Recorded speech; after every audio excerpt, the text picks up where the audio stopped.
What should employees wear at a pop-up drink stand? Employees at a pop-up drink stand should wear clean, matching uniforms such as a branded shirt or apron paired with comfortable closed-toe shoes, since this keeps the team looking professional while staying safe and practical for standing and moving quickly during busy rushes. Think of it like this. A pop-up drink stand is basically a tiny outdoor kitchen, so what workers wear needs to handle spills, heat, and long hours on their feet. A simple branded shirt or apron in the same color helps customers spot your team instantly in a crowded market or festival.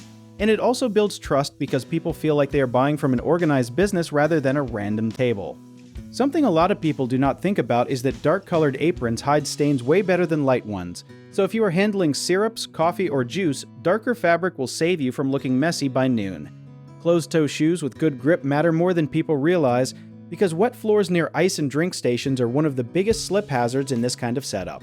Breathable fabric is another small detail that makes a big difference, since standing under sun or near hot equipment for hours can get uncomfortable fast in heavy material.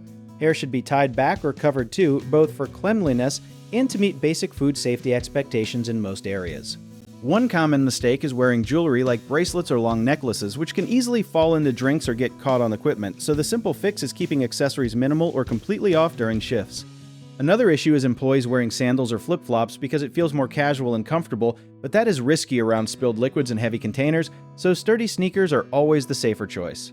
A third thing to watch for is fabric that fades or stains quickly after just a few washes, so choosing higher quality material from the start actually saves money over time instead of replacing uniforms every few weeks. If you enjoyed this video, check out our online directories in the description below.